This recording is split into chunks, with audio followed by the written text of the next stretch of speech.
Welcome to the Visionary Chronicles.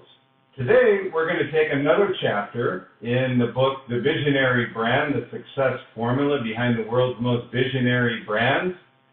And again, thank you for those that have purchased the book, but more importantly, as I always say, is those that have applied what we put into the book and talked to me about how it's either benefited them personally or professionally. It was also a Reader's Favorite Award winner for Best Nonfiction Marketing Genre business book. That's a mouthful. But also an Amazon bestseller. So thank you again for those of you that purchased the book, but again, those that have been able to apply it and talk to us about it and have us mention this and talk about it in our podcast. So today we're going to talk about the UX, what I call in the book the UX, which is the user engagement strategies. And I always put a quote, as you know, in the front end of my podcast, and I felt this was very appropriate with Steve Jobs. Creativity is just connecting things. When you ask creative people how they did something, they feel a little guilty because they didn't really do it. They just saw something. It seemed obvious after a while. That's because they're able to connect experiences they've had and synthesize these new things. And what I love about that quote, and what we'll talk about today on the user engagement experience, is it's truly a life cycle experience.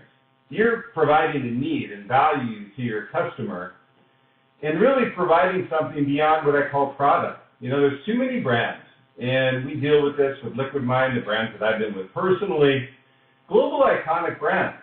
And what's interesting many times is they don't think about the engagement side of it. It's critical today when you talk about engagement, especially post-purchase. And we kind of go back to the old school marketing life cycle side of engaging with the customer, having them choose a preference, and eventually them becoming your customer, purchasing your product. It's just kind of this funnel. It's a very traditional marketing funnel, but today we're going to talk about, and we had talked about, if you haven't heard it, the previous podcast that we had mentioned, the loyalty loop. And that's really where everything has transitioned and why we can really talk about, and why I've dedicated a full chapter in the book to engagement, is it's so important and critical today that you engage with your consumers, even those that have not purchased yet and those that have purchased. The previous marketing strategy, and many of you, believe it or not, are still doing this, is that once your customer has purchased, you don't engage with them anymore. You know, for me, what you're doing is you're losing out on lifetime customer value, which is the lifeblood of your brand and your company. So I feel this subject is so important, and I get many questions, and I engage with our brands many times on this loyalty loop strategy. But today we're going to talk about the engagement itself. You know, what is user engagement? And a lot of times when I ask that question to our brands and the leader of the brands that we work with through Liquid Mind, we'll kind of, again, as we do many times, we'll whiteboard this thing, and they'll ask them, I say, what do you think user engagement is? And they'll say responding to social media posts, responding to blog comments, whatever that means. And those are important for sure. But when you talk about user engagement, it's even pre-comments. You know, brands that are successful, and look at these brands, and I'll give you a few examples of how these great brands engage, is that they'll provide value before product purchase. And they'll provide value post-purchase that may have nothing to do with the product. And Patagonia would be a great example of this. Patagonia looks at how they can provide value to their customer, whether it be through user experience with the product itself or what they believe in as a brand, the motto of their brand, in saving our environment, but also enjoying our environment. And by saying that they enjoy the environment, they can utilize the Patagonia product through the performance of what they have and what they can do as a brand and as a product, and a performance-driven strategy that they have around who they're selling their products to. So when we talk about user engagement, This happens early and it happens frequently. And you can provide value to your current or potential customers. We talked about that. So of course, value can take several forms and function. Most powerfully, it can be offered through personalization. And that's really kind of what I want to focus on today, is this personalization aspect of engagement. Is with artificial intelligence today, and if you haven't heard the previous podcast about artificial intelligence and how to apply that to your marketing strategy, please go back and listen to that podcast. We've gotten some great comments on that, and it really applies to what we're talking about today, because personalization has really come a long way just in the last few years. And what's really cool about it is we see this progressing day after day, not just year after year, but really day after day. So when we look at personalization, this bonds the customer to your brand lifestyle. You know, as we've seen, and again in previous podcasts, what I talk about is how do you provide value beyond your product? You know, everybody wants to feel wanted and understood in this marketplace, no matter what you sell. So find a way to engage your customers, but at the same time provide value. You know, that's one thing I feel gets lost in the mix when we talk about social media posts, commenting, blog comments, posts, engagement. The line that I draw is, and I ask this question to our brands and the leaders of our brands, is what value do you think that comment is providing to your customer that asked the question? For instance, we put a quote up on the board, and we say, and this is something that is a reactive versus a proactive strategy around personalization, is let's say that somebody bought your tent, let's say as an outdoor brand, and we work with outdoor brands that do sell tents. It happens to be a case study. So what the question was is, where are some great trails that can I utilize my new tent on an outdoor experience that may be next to rivers within Colorado? So when we looked at it, we said, well, we should have been proactive with providing a solution to our customer for that question before it was asked. And that's really what we talk about in personalization. It's being proactive, number one. Number two is providing answers to questions that have not yet been asked. So what it does is it effectively brings your customer back, not for an additional purchase, although they're probably going to be doing that because now they're loyal to your brand and they're coming back because you're providing value to them on an experience that they have with your product that's provided, just so happens to be provided through your brand. And this can be basketball, this can be football, this can be service, whatever it is. Again, everybody wants to feel wanted and understood, no matter what you sell. So the closer you can match an experience to an individual need, the closer you come to building what we call a relationship with the customer, eventually turning them into a brand advocate. And what is a brand advocate? Well, they become part of your community. Or you go to another level and they're ambassadors for your brand, part of the brand, meaning that you're effectively paying them for being part of your brand, but they already are a believer in your product. But they also provide reviews that are authentic and honest. That's an ambassador that's different from an advocate. So these are extremely important when you try to engage and provide value to your customer beyond product. And many times this gets lost in translation. And that's why I always ask that question. And what I would do as a leader of your brand, and when you're talking with your management team, is ask them that question when you talk about engagement. As a brand, what do we classify as proper engagement with our brand, and what do we think is useful to our customers? Those that have either purchased our product or those that are looking to purchase our product, and how do you move them away from our current customers and provide value and gain market share? So engaging with these current customers within what we call this loyalty loop. And just to give you a refresher on that again, I would go back, if you haven't listened to it, I would go back and listen to the loyalty loop. It will give you more context around this kind of summary that I'll give you. So as I mentioned before, when you talk about previous marketing strategies, really it was this funnel concept, right? It was when you look at engaging with a customer, acquiring a customer, customer essentially becoming a customer, purchasing your product, and then you would spit them out through the back end, and you would move on to acquiring your next customer without any further engagement. Now with the loyalty loop, you're looking at customer lifetime customer value.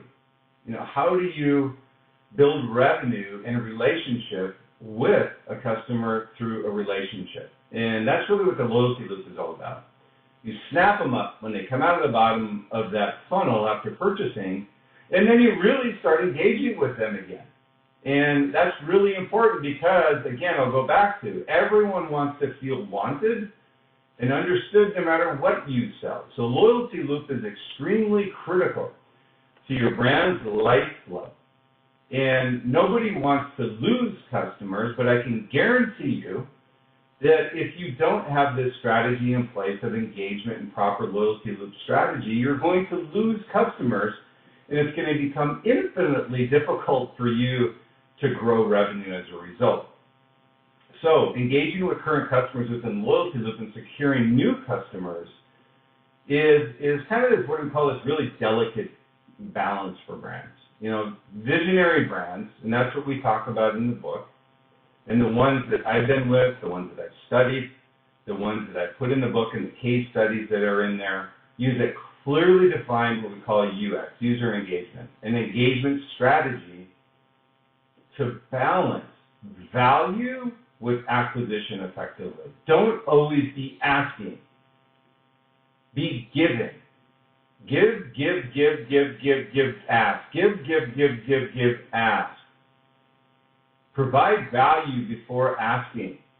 The value proposition can cross over to the acquisition side, but its approach is much, much different, as it matches lifestyle enhancement versus price point compression. And what I mean by that is that you're not a commodity brand. I mean, that's really not what we're selling here and who we're talking to. Commodity brands, the strategy around them building revenue is to not innovate, but to imitate and to have price point compression within a product category, selling a similar product from a brand that has been successful with it. I know that's a mouthful, but really that's what it is. So when you look at what your strategy is, value, again, is building a marketing strategy around your brand lifestyle. So you really need to know what you stand for as a brand and what your point of difference is from other brands within your category.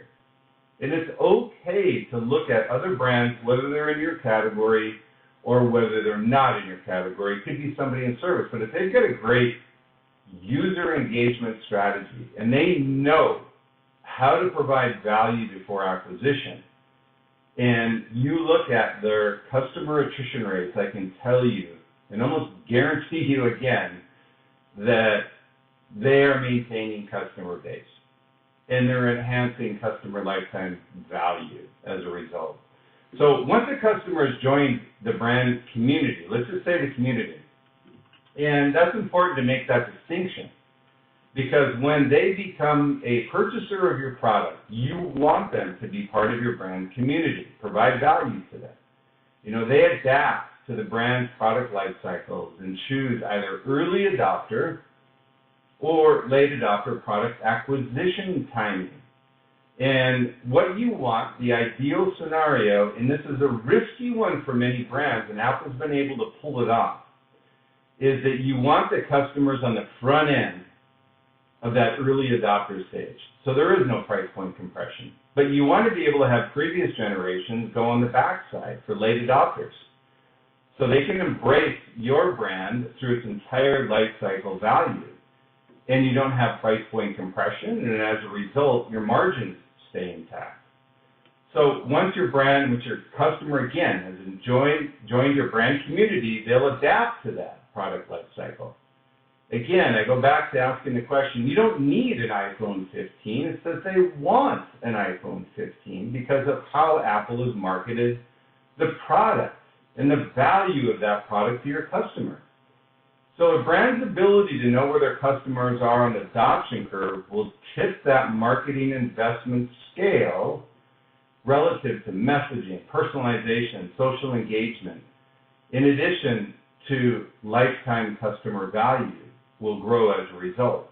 So this kind of becomes that fine art of being able to read demographic profiles, engage with personalization, and consistently messaging lifestyle improvements through the adoption cycle that your customers choose. And the other thing is that trying to move a customer from late adopter to early adopter isn't a great strategy. What you want to do is embrace that late adopter, provide product to them continually through this life cycle, and give them value for the product as well. You need them on the backside. You need them on Gen 2 products. So don't think that you're only going to personalize on the front end. Although the value is greater, the customer base is larger on the late adopter side. So again, it's a fine art, and brands that are visionary have figured out how to read these, again, demographic profiles, engaging with personalization, consistently messaging lifestyle improvements for the adoption cycles your customers choose. So make sure that you have these in place. These advocates are the ones that allow you to control your brand's destiny, so embrace them. But it's not always easy. I get it. So, as a great example, before direct-to-consumer channel opportunities, brands would engage through one-way external communications. You remember these mailers and flyers and unsolicited emails, all of these different things. None of these which allows the kind of personalization that we can get today. Think of that. I mean, even an email you get today where it's addressed as your first name. I get these all the time. Hello, Colin. Hello, comma. Hello. No personalization. Nothing personalized as far as the messaging and what I may need and what I may be looking for in personalizing the email messaging. So make sure that you understand that you've got a customer on the front end and you've got a customer on the back end, each looking for a different type of product. And it could be price point, it could be functionality, it could be a service level, whatever it happens to be, customized and personalized. And, this world is a whole lot different now. These brands are in the driver's seat. And that's why you see the D2C growing so significantly. And retailers have embraced working with the brands and having the brands take the lead. It's an essential, let's say, a shift in the culture as brands want to control their engagement across all their strategies. And I talk about this also in the Omnichannel podcast, so take a look at that one as well. So, in maintaining your destiny, they can define all aspects of the purchase loop, which, again, previously brands didn't always have that control. They didn't have a big direct consumer business, so they can control the aspects of the entire purchase journey with your customer. So now they can. In maintaining their destiny, they can define all aspects of the purchase loop, from marketing to product cycles, engagement platforms, direct communications with their customers in store or online. And you have to know and where to drive this shift. And even as your brand is more equipped to secure its future, there's also a need to understand what I call these intricacies of building, developing, and growing brand awareness and equity as a result. So with time, I'm going to say it's relatively easy. But there's a lot of tools out there now, and artificial intelligence has made our life a lot easier. And the warning that I'm giving the leaders of brands is, with artificial intelligence, yes, it's a great tool, and I'm 100% on board with it. It's made our life easier working with brand strategies, with brands and go-to-market strategies and whatever it may be, but don't do it for the sake of doing it. Make sure that you have a strategy around why you're implementing artificial intelligence, and that's really goes for anything, but in particular with artificial intelligence. And we ask the question also when we whiteboard and ask the leaders of your brand, well, if you want to implement artificial intelligence, again, how are you going to implement it? Where are you going to implement it? Who's going to be in control of the metrics, the dashboard, the constant maintenance of artificial intelligence to ensure consistency and authentication is in place? So engage with your current customers, stay true to your brand foundation, and build trust and loyalty while advocating the virtues of your products and the value of your products to the consumer. You know, these current advocates are the company's most valuable asset and will assist also through your community to acquire new members into your community. You know, that's one thing many brands overlook as well, is that when you build this community, they will come, and they come through the value that you provide. And if you just look at the attention span today, think of that, 3-4 second attention span. You know, it's not even an elevator speech anymore. It's getting through the door speech. So you need to really understand and anchor your brand foundation, who you stand for, what your point of difference is, and they will become a valuable asset to you continuing to grow your brand. So they can be measured and engaged and activated, or they can be ignored. And I can tell you there's many more brands that are ignoring them than those that are engaging authentically with these customers. So last point on this one is that ensure that you engage and don't ignore. You know, always engage. But the context of engaging is value.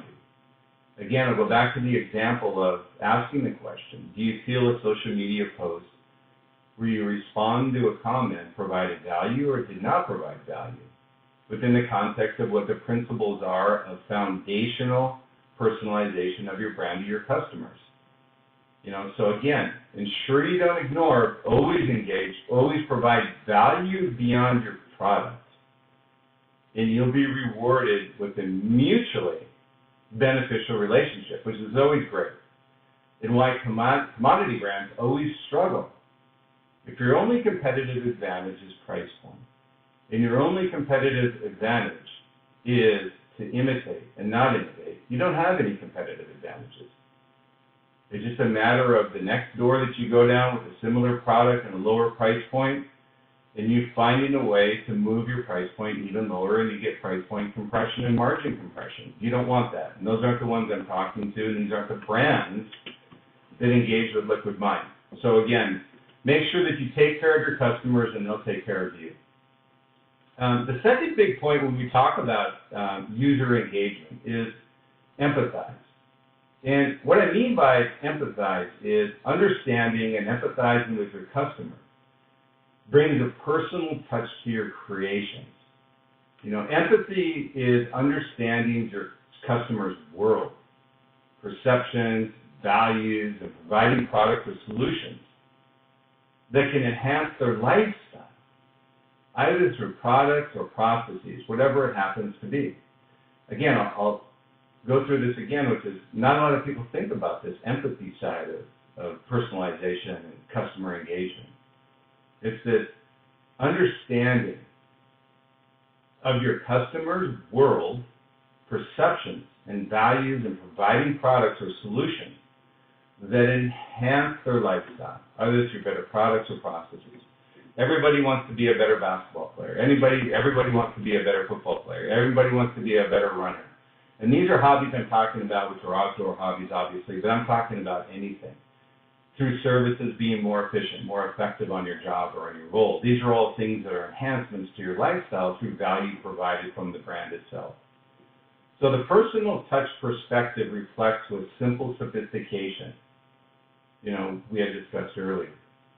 And discussed earlier through simple is sophisticated. You know, bringing your vision or a better way to life, you know, simplicity in the product design, whatever it happens to be.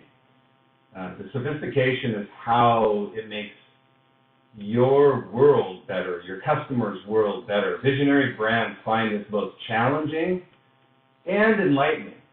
when it comes to realization, they've commercialized the product that they know is going to make their customers' life better. It's enlightening, and they're passionate about it. And it makes you leave your comfort zone and move into the reality of the solution you want to provide to your customer. It drives ongoing passion for the product and how it improves not only your life, but the customer and the community, saving time, improving relationships, being more efficient or effective. Whatever the motive is, creating this product is a labor of love for the brand design team, the marketing team, the operations team. Everybody wants to breathe life into this vision. And that's all done through a visionary leader of a visionary brand. And once they breathe life into that, the brand is never the same. But what you have to be looking for here when you're sitting in the room and trying to identify an innovative product, much less a disruptive product solution. Is this a solution looking for a problem or a problem looking for a solution? You have to answer that question. Finding a solution for the sake of just doing something is not a strategy. So as simple as this question sounds, many brands have yet to ask it, much less venturing forward. They're really effectively what I call blinded by this short-sightedness. They don't want to take risks. And I always say what Seth Godin's comment was dead on, is safe is risky. It's kind of an oxymoron when you think about it, but it's a great quote from Seth, because if you're not risking, you can't do anything innovative, and you can't do anything disruptive. So finding solutions to everyday problems is an easier path to success, as it can be translated more effectively and realized quicker by end users. This beauty of simple sophistication, finding a solution is found in its application in the real world, where this idea becomes reality. In creating solutions, there's a way to connect the community to the brand, and eventually to a product ecosystem fully integrated with their daily life. Think of a life without Apple. It's fully integrated into your life. Look at all the different areas of that ecosystem that you use. So the drive to join this ecosystem is driven by empathy. The empathy of knowing what your customer wants. Apple knows what we want. It's not always great in the beginning. I'll tell you, I'm an Apple shareholder, and a lot of things I'm frustrated with. But there are a lot of things that I love about Apple. So it's driven by empathy, as the customer is looking for solutions that are not yet reality, but are opportunities to simplify their life. Now, this is where you want to find and build your strategy and anchor it, okay? When we talk about what do I do and how do I start, so this drive to join the ecosystem is driven by empathy. And what is that? As the customer is looking for solutions that they're not yet reality, but are opportunities to simplify their life. So throughout the visionary brand, I really wanted to make sure this point was brought out in the user experience and engagement, because there's so much confusion about it. Like, what is it? Is it social media posts? Is it engaging on Facebook? Is it engaging on Twitter? And those are great, but really this is about having your customer one-on-one. And one-on-one means that you have these communities can be one-on-one. So large brands, small brands, everybody can benefit from this. So throughout the visionary brand, we've discussed these vertical brand, what we call touch points. The more interconnected they become, the more diverse the ecosystem becomes, to satisfy the needs of many, while personalizing the experience of each. Think of how powerful that is for your brand and company, to be able to personalize experiences with your community. So empathy may seem intangible, but the more tangible a brand makes this connection, the more it finds how much products have impacted individuals, families, communities across all of its customers. It's a beautiful thing to see, really.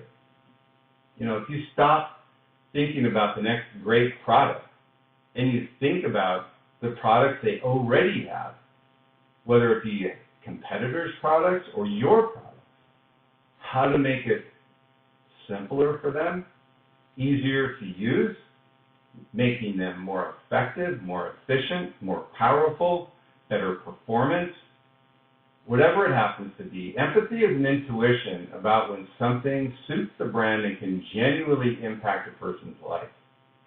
I talk about this in the Visionary Brand, and it's a counterintuitive thing that most people think about personalization and engagement.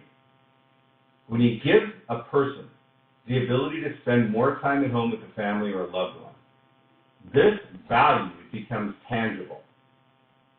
Visionary brands understand the impact of this tangible value, and ultimately, revenue growth will follow as a result. Visionary brands think beyond products. They value the solutions their products provide to their community and their customers. You know, ultimately, building a visionary user experience is about putting together building blocks to form a purchase. You're searching for a seamless execution of a brand that knows and wants the needs of its customers. And the better they know these customers, the better the experience and the engagement with these customers.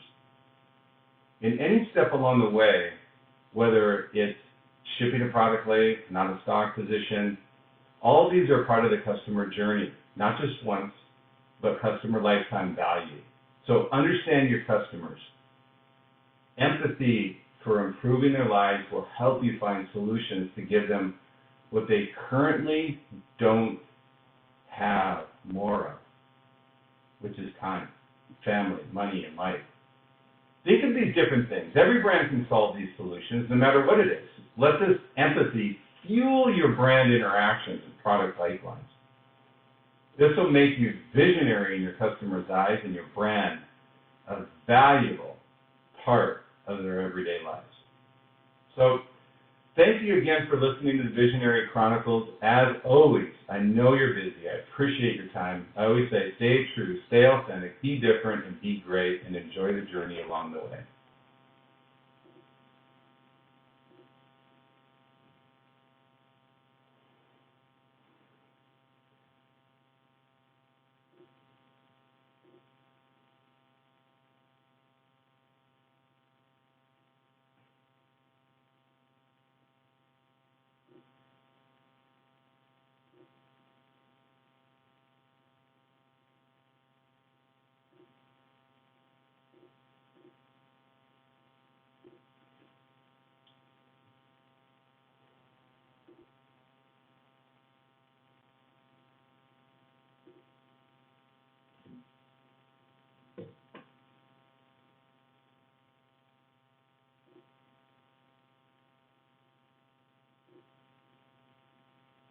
Testing, testing,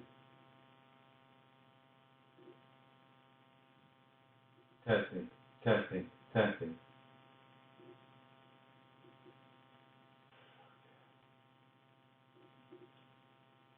Testing, testing. Testing,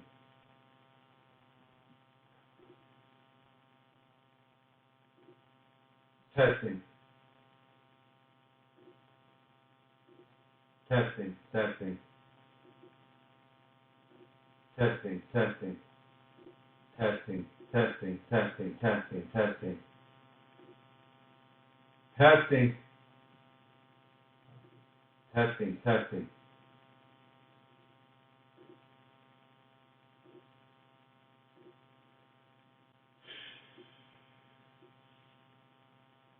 Testing, testing.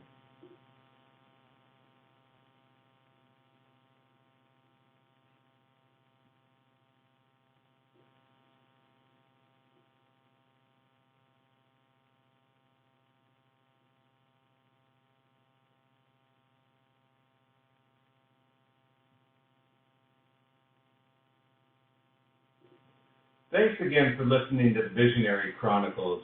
Always, always appreciate your time. And thank you for those that have supported the Visionary Chronicles, making us the #1 visionary and top 50 marketing podcast ranked globally by FeedSpot. Also, thank you to those that have also purchased the Visionary Brand book. We talk about that. We have a premium course, also an online master course that we just finished, the success formula behind the world's most visionary brands.